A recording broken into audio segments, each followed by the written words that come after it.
A obesidade vem crescendo entre as crianças no mundo inteiro e se expandindo aí de forma alarmante em todo o Brasil, viu? Estudos recentes mostram que metade das nossas crianças estão acima do peso considerado adequado para a idade delas. A doutora Karina Carter Martins, que é endocrinopediatra, vai tirar todas as nossas dúvidas. Se você tem dúvida, já pode mandar no nosso WhatsApp também, tá? 991-765602. Boa tarde, doutora, tudo bem? Boa tarde, tudo ótimo. Obrigada por ter vindo mais uma vez aqui com a gente, viu? Obrigada a você. Doutora, a obesidade é uma doença?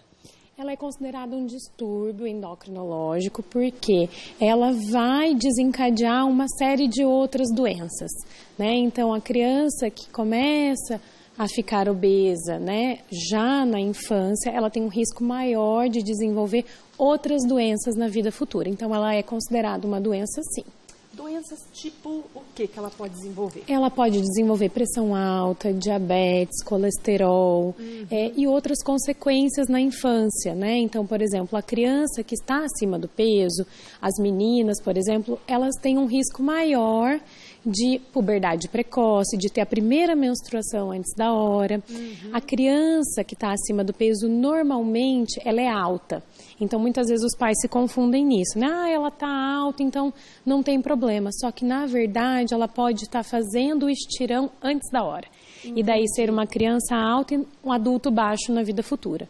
Então, isso é uma coisa que a gente tem que tomar cuidado, que é um problema que a gente consegue evitar na infância para na vida adulta não ter outros problemas. E fora isso, tem toda a questão psicológica também, né, doutora? Exatamente. De brincadeirinhas na escola, de bullying, enfim. A baixa autoestima, né? E atualmente a gente tem muitos quadros de crianças com ansiedade, depressão, tudo por conta de excesso de peso, da obesidade.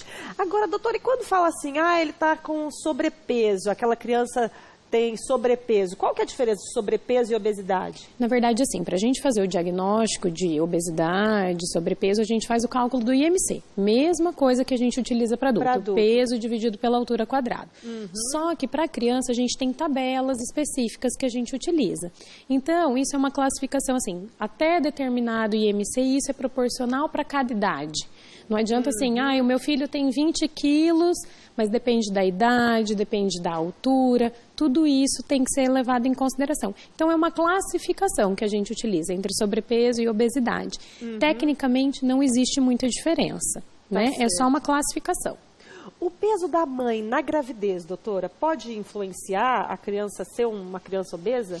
Fernanda, isso é muito interessante. A Sociedade Brasileira de Pediatria já vem há alguns anos enfatizando isso, que os 1000 primeiros dias são determinantes na saúde da criança. Os 1000 primeiros dias de gravidez? Conta desde a gestação até o final do 2º ano de vida da criança. Tipo assim, descobri que eu tô grávida, eu já tenho que... A gente já tem que ter cuidados na gestação, porque o ganho excessivo de peso, a criança, logo que ela nasce, ela depende exclusivamente da nutrição materna. Então, se a mãe ganha muito peso, vai nascer um bebezão, mas não quer dizer que necessariamente um bebê saudável, tá?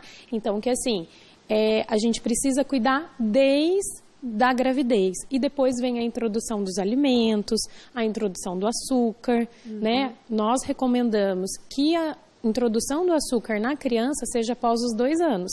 Então, é muito comum a gente ver criança de 1 ano que já come doce, que já toma refrigerante. É verdade. Né? Tem pais que dá até na mamadeira, né? Exatamente. Tem um estudo que mostra que as crianças, em torno de 70% das crianças tomam o primeiro gole de refrigerante por volta de 1 ano de idade. Agora, e carnes, doutora? Tô te perguntando porque eu encontrei a irmã de uma amiga minha esse final de semana e ela falou assim, eu não vou dar carne pro meu filho antes dos 2 anos, só depois que ele completar 2 anos. Na verdade, assim, a carne, ele é o maior alimento com biodisponibilidade de ferro, tá? Então, a criança, nos primeiros 2 anos de vida, ela tem um risco maior de ter anemia. Certo?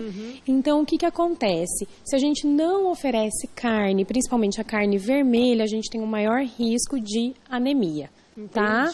Então, a principal função da carne na criança, nesse momento, é prevenção de anemia. Entendi. Eu não me lembro por que ela falou que ela não ia dar, mas enfim. Mas tem muitas mães. Me chamou a atenção. Sabe porque eu perguntei pra ela, mas você é vegetariana, vegana, alguma coisa? Ela falou, não, mas ele não vai comer. Falei, Atualmente tem muitas mães com essa opção, por conta do aumento das pessoas que estão, né, vegetarianas, tudo isso.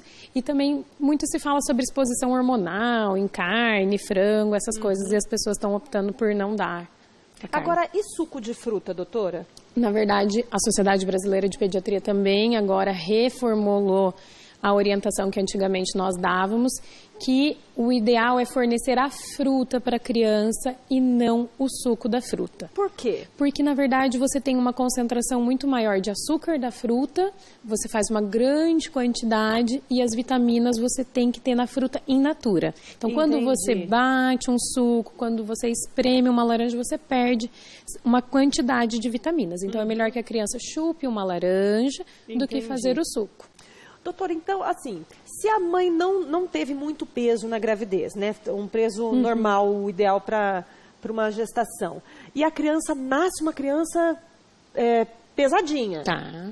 Ela vai ser uma criança obesa? Não necessariamente, né? Então, assim, a mãe fez uma gestação toda adequada, ganhou peso adequadamente, ela nasce bem. Significado que ela foi bem nutrida, tá?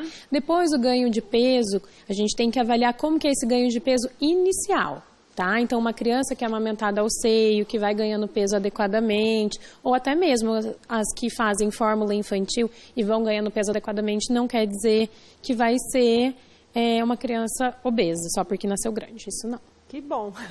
Bom, senão a mãe já fica desesperada. Ai, Com meu filho certeza. nasceu com 3 quilos, meu Deus, ele vai ter obesidade. 3,5 quilos, pensa.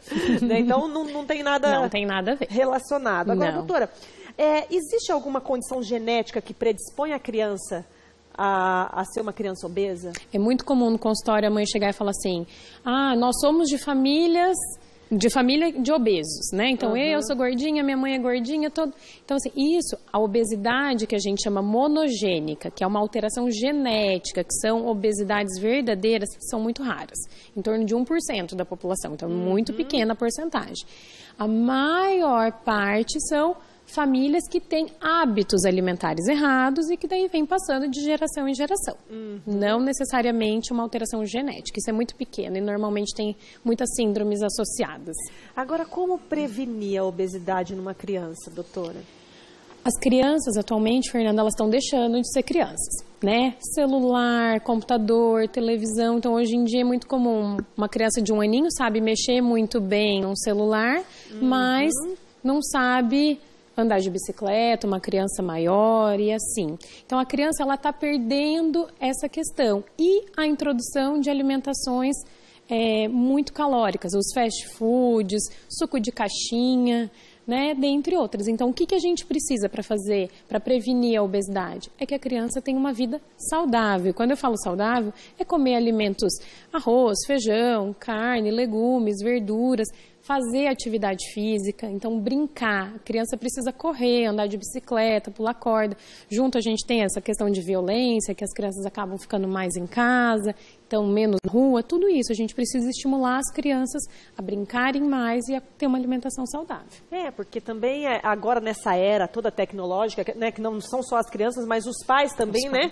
A gente vê às vezes em restaurante a família inteira aqui, né, no celular, né? Exatamente. E assim, eu acho que acaba até ficando mais prático, né, para os pais. Come uma bolacha, come isso, né? Coisa empacotada, fast foods, enfim. Fica mais prático, A gente fala que, assim, a teoria é desembale menos e descasque mais, né? Que é isso que a criança precisa. E é o que você falou, exemplo, né? Não adianta nada eu falar para minha filha, você vai comer legumes e eu não como. Criança fala por repetição, anda por repetição, come por repetição. Então, a gente tem que dar o exemplo para a criança. Agora, doutora, como é que os pais que estão nos assistindo podem identificar se a criança realmente é uma criança obesa? Porque às vezes acha que fofinho, né? Às vezes está muito pequeno, é bebê ainda e não tem essa noção, né? Não tem um acompanhamento. É importante passar por consulta com o pediatra, né? No consultório ou posto de saúde, que o pediatra, nós utilizamos curvas, né, para saber se a criança está adequada para o peso e para a altura, porque isso é uma coisa importante, tem essa proporção entre o peso e a altura, né? Então, eles vão fazer essa avaliação e eles conseguem identificar se está acima do peso ou não.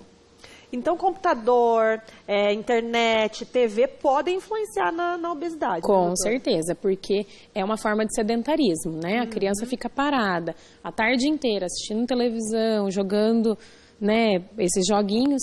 É considerado um sedentarismo mesmo. Não é que não pode, né, gente, ficar no celular. Como é que vai tirar o celular de uma criança, tirar e só falar, não, só vai brincar na rua? Não é isso. Mas tem que ter tempo para tudo, limite para tudo, Exatamente. Né, eu falo que a nossa vida tem que ser tudo em equilíbrio. Não vai ficar zerado de atividades, né, como celular. Não, mas tudo em equilíbrio. Agora, uma vez detectada a obesidade numa criança, quais são os tratamentos, doutora? Na maioria das vezes, Fernanda, a gente faz só uma reorientação, de uma reeducação alimentar. A gente coloca a criança para fazer mais atividade física. Em alguns casos, a gente precisa lançar mão de alguns tratamentos medicamentosos, mas a fim de corrigir, assim, pressão alta, que eu tenho criança já com pressão alta, não é porque criança que não vai ter pressão alta, tem em decorrência do excesso de peso. Diabetes também pode dar em criança? Pode, na verdade, assim, às vezes a gente vê que a criança tem um pescoço mais escurinho, embaixo da axila mais escurinho, as mães acham que é muito, não lavou direito, tem alguma mancha, precisa passar um creminho, isso não. Isso é o acúmulo do açúcar que vai manchando a pele, que é um termo técnico que a gente utiliza, que é a acantose. Tá? Que vai manchando. Fica de alerta aí. Então, as manchas se dão onde? Em qual parte do corpo? Na maioria das vezes. Região do pescoço, então região cervical, embaixo da axila, região inguinal, então ali no meio da perna, da criança vai ficando mais escurecida. E isso pode ser o acúmulo do açúcar, que vai manchando a pele, e esse é o mecanismo que o corpo faz o diabetes tipo 2, do adulto, né? Na verdade, nos Estados Unidos a gente já tem casos de crianças e adolescentes com diabetes tipo 2, que é esse do adulto, em crianças e adolescentes. E não vai demorar muito para a gente ter aqui por conta do aumento da obesidade. Olha, chega a me arrepiar até. Então aí, ó, atenção papais, mamães, fica a dica aí. Faz um acompanhamento com o seu filho. Se você está percebendo alguma dessas coisas que a doutora Karina falou, procura um especialista, né, doutora? Exatamente. Obrigada, viu, doutora, pela sua participação. Fernanda. Boa semana para você. Para você também. Obrigada.